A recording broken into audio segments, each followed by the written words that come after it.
Unidad de Aprendizaje Biología. Tema 3.5. La biodiversidad, resultado de la evolución. Durante este tema analizaremos en qué consiste la evolución y sus evidencias, las características e importancia de los virus, las teorías evolutivas, así como la selección natural. La biodiversidad se define como la variedad de vida en el planeta Tierra. Existen tres diferentes niveles de biodiversidad. La biodiversidad genética, que corresponde a la variación hereditaria dentro y entre las poblaciones de determinada especie o grupo de especies. La diversidad de especies expresa el número de especies diferentes que están presentes en un determinado ecosistema, mientras que la diversidad de ecosistemas está constituida por la red de ecosistemas que corresponden o que conforman a la biosfera. Existe una estrecha relación entre la evolución y la biodiversidad con la que contamos actualmente en el planeta Tierra. De forma general, conocemos que existe un ancestro en común para todos los organismos vivientes. Este ancestro corresponde a un procariote ameboideo, que sería un ancestro a las bacterias. Este se desarrolló en las primeras condiciones de la Tierra primigenia, cuando el ambiente estaba totalmente inundado por un mar primigenio. Este procariote ameboideo comenzó a desarrollar características o procesos biológicos que conocemos hoy y que son necesarios y esenciales en todos los seres vivos. En un inicio solo contaba la capacidad de nutrición y excreción. Como resultado de los cambios que se fueron presentando en el ambiente, situaciones hostiles en las cuales la cantidad de agua fue disminuyendo, la formación de la atmósfera en la Tierra, la intensa actividad volcánica, entre muchas otras, también como lo sería la disminución en cuanto al alimento, hicieron que este procariote ameboideo desarrollara procesos de adaptación, es decir, una respuesta a estos cambios en el ambiente que le permitieron seguir subsistiendo en estas condiciones. Debido a ello, este procariote dio como resultado la formación o el desarrollo de diferentes especies, en este caso bacterias, que hoy en día pues sabemos que pertenecen al dominio Archaeobacteria. Posteriormente fueron cambiando sus condiciones, se desarrolló el dominio Eubacteria y de este pues se dio lugar al resto de los organismos que constituyen a los reinos de la biodiversidad, tales como lo son el reino protista, el reino fungi, reino plantae y reino animalia. La evolución como un proceso biológico se define como los cambios que se presentan a través del tiempo que afectan a una especie a través del proceso de adaptación. Gracias a las diferentes evidencias que apoyan a la evolución como un hecho biológico que afecta o que se manifiesta en todas las especies de los organismos que conforman a la biodiversidad del planeta, se tiene estudiada este proceso evolutivo en algunas especies, tal como el proceso evolutivo en la especie humana o en algunos mamíferos como los caballos. A continuación vamos a ver cuáles son estas evidencias que apoyan o que establecen a la evolución como un proceso biológico que está plenamente comprobada.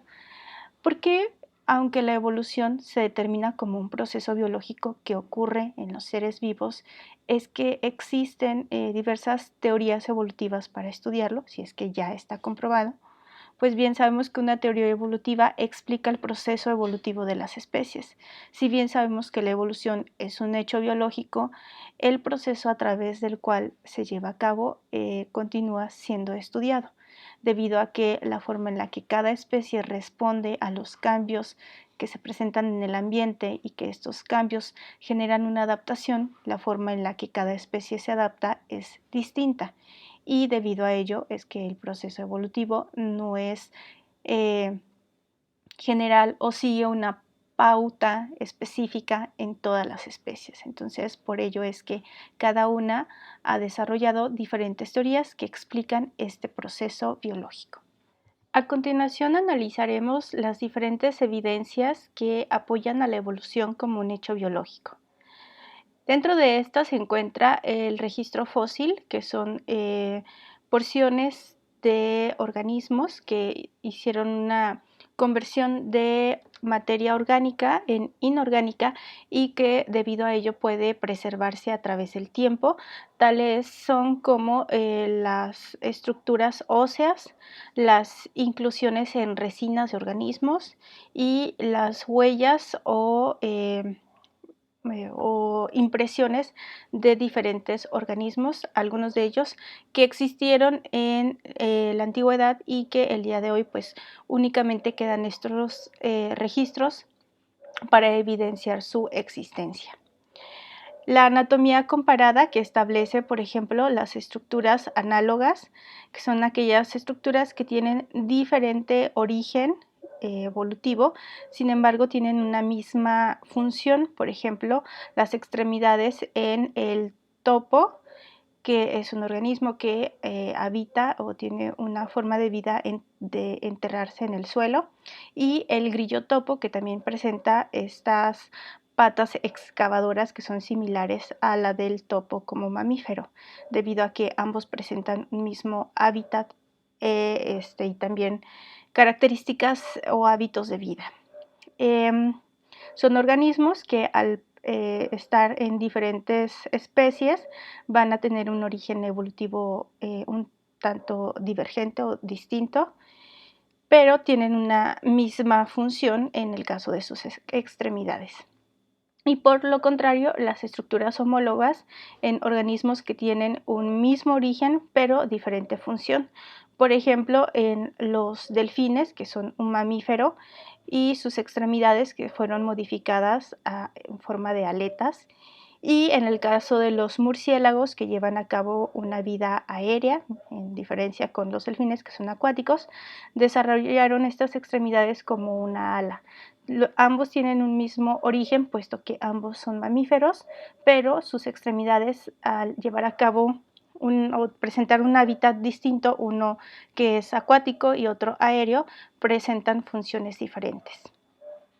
La presencia de órganos vestigiales, que son porciones o restos de órganos o estructuras presentes en el organismo de diferentes especies que en algún momento cumplieron una función, pero que al cambiar su hábitat, pues fueron dejando de ser útiles. Tales son el caso de las muelas del juicio, el apéndice y las vértebras del coxis.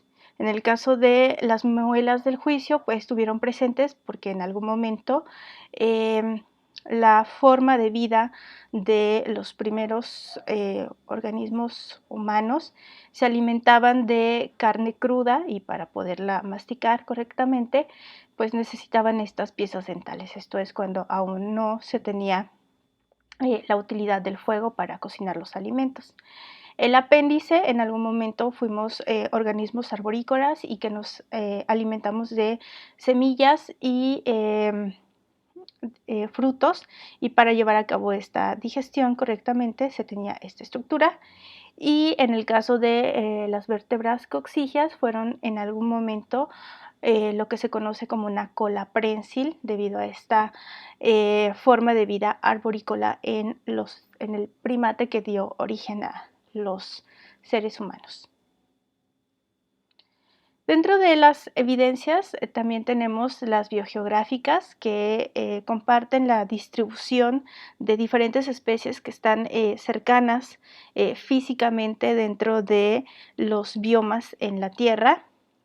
Las evidencias bioquímicas, por ejemplo, la similitud en las bases nitrogenadas de los que conforman al ADN, o bien en el caso de la globulina humana, que presenta una similitud del 95% con los primates, el 87% con los roedores, el 69% con las aves, el 54% con los anfibios y el 14% con los reptiles. Y por último, el desarrollo embrionario. Vemos que en las primeras etapas de este desarrollo, el embrión de diferentes especies dentro de los vertebrados, como serían peces, anfibios, aves, mamíferos y el ser humano, es idéntico. En el segundo trimestre de gestación vemos que comienzan a desarrollarse variaciones importantes y pues en el último trimestre pues estas características ya son totalmente visibles y permiten identificar a este organismo. Pero durante el primer trimestre vemos que tienen una característica en común y se cree que esta característica en común es el del ancestro de los vertebrados. Para explicar el proceso evolutivo en las diferentes especies se han establecido diferentes teorías que permiten dar una explicación o clarificar este proceso. Dentro de ellas se encuentra la teoría fijista propuesta por Carlos Linneo, en la cual decía que los organismos o las especies que conforman a la biodiversidad permanecían inmutables, es decir, que no estaban sujetas a un proceso evolutivo. En la actualidad, esta teoría ha sido descartada, puesto que, como ya analizamos, existen diferentes evidencias que apoyan y establecen a la evolución como un hecho biológico. Teoría del catastrofismo fue establecida por Georges Cuvier y en ella se establece que las catástrofes son la razón de la extinción de diferentes especies y de las cuales se tiene conocimiento a través del registro fósil. La teoría del uso y desuso, propuesto por Jean-Baptiste Lamarck, quien dice que los cambios en la estructura del cuerpo se deben al uso y desuso de sus partes. Esta teoría, por ejemplo, trataba de explicar el origen o la razón por la cual la especie actual de las jirafas tiene un cuello largo y en la anterioridad o en los registros fósiles se encuentran organismos con este cuello de un tamaño mucho más reducido. En la actualidad esta teoría también ha sido descartada. Y la teoría que es actualmente o que presenta mayor apoyo en cuanto a las evidencias científicas es la teoría de la selección natural propuesta por Carlos Darwin, quien describe que los organismos aptos para adaptarse y reproducirse son aquellos que sobreviven a través del tiempo. Dentro de esta teoría existen diferentes tipos para poder establecer y dar claridad al proceso evolutivo en las diferentes especies. Tenemos así a la selección natural estabilizadora, en la cual dice que en esta se mantiene genéticamente constante a una población si las condiciones del medio permanecen constantes. Entonces, la adaptación va a presentar una estrecha relación con las características del ambiente. La selección direccional que comenta que el ambiente sufre cambios progresivos en una dirección, produciendo cambios adaptativos. Esto podría ser la razón, por ejemplo, cómo se explica este proceso evolutivo en las jirafas, en donde los organismos con cuello largo fueron beneficiados debido a cambios en el ambiente. Por ejemplo, el alimento de estos organismos se encuentra en árboles de gran tamaño, entonces pues la mayoría de las jirafas se alimentaban de los frutos que se encontraban más bajos. Al comenzar a escasear este alimento, pues entonces aquellas jirafas que tenían un cuello más largo sobrevivieron porque pudieron continuar alimentándose. Al sobrevivir, tuvieron mayor probabilidad de reproducirse y por eso es que los organismos con cuello largo pudieron subsistir y los de cuello corto no. La selección disruptiva, en donde dice que los cambios extremos favorecen características en variantes fenotípicas. Por ejemplo, en el caso de el color de la concha en las almejas, tanto los colores claros como los oscuros fueron favoreciéndose, es decir, los que se encuentran en los extremos, y los que eran de un color café o color medio, este no fue beneficiado y debido a ello pues estas características fueron eliminadas o fueron siendo menos probables en la población. Y por último, la selección sexual, la cual corresponde a la competencia en la búsqueda de pareja para llevar a cabo la reproducción. Dentro de esta forma de selección, las características que se buscan en cada especie pueden ser variables. En algunos casos son los organismos más fuertes, aquellos que pueden proteger mejor a sus crías, los que se ven beneficiados de acuerdo a las características de esa especie. En algunas otras, por ejemplo, la vistosidad en la coloración de sus plumas, en el tamaño o en las características del comportamiento durante el cortejo. El neodarwinismo es otra teoría establecida en la cual se conjuntan los conocimientos sobre la genética y los propuestos en la teoría de la selección natural de Darwin. En ella se indica que los seres vivos pueden presentar variaciones debido a las mutaciones que se producen de forma azarosa, lo cual genera variabilidad en una especie. Recordemos que una mutación es un cambio en la constitución original de la molécula del ADN de un organismo. Entonces, estos pequeños cambios pueden generar variabilidad a nivel genético. Los individuos mejor adaptados sobreviven y van a dejar mayor descendientes y sus características se van a extender dentro de la población con mayor efectividad. Relación entre evolución y diversidad biológica. Un aspecto importante sobre este proceso evolutivo y la diversidad y su relación con la genética se establece en el comportamiento de los virus. Un virus es un ente no biológico que va a presentar complejos macromoleculares que pueden estar formados por ADN o por ARN. Esto quiere decir que un virus no es en sí un ser vivo, no cumple con las características distintivas de la materia viva. Un ejemplo de esto es que no cumple en su totalidad un ciclo de vida. Los virus pueden permanecer cristalizados en el ambiente o en algún lugar a la espera de encontrar un hospedero, alguien a quien parasitar. Entonces, este proceso, debido a ello, a que no siempre cumplen estas funciones vitales, es que no se les pueden considerar seres vivos. Presentan un ciclo lítico que, por ejemplo, analizaremos con el virus del resfriado común. Una persona que se encuentra enfermo al estornudar y al hablar libera pequeños aerosoles de saliva en la cual se encuentra contenido este virus, debido a que se aloja en las vías respiratorias, tanto inferiores como superiores. Al estar enfermo y estornudar, libera estas partículas de saliva con el virus al ambiente y en él se encuentra el virus pues, en forma cristalizado a la espera de encontrar un huésped. Finalmente, un organismo, una persona que presenta condiciones de su sistema inmune deprimido y que es un huésped viable, aloja este virus y el virus va a comenzar su proceso de infección, se va a alojar en el ambiente en el cual se desarrolla mejor, como por ejemplo las vías aéreas superiores, infecta a las células y va a comenzar a reproducirse.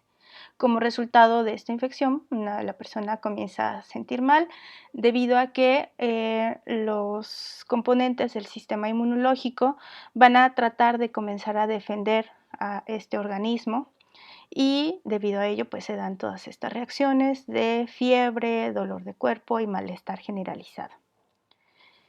Este virus toma una parte de la información genética de las células que está infectando, de tal forma que su información genética de ADN o ARN no es la misma que la del virus inicial.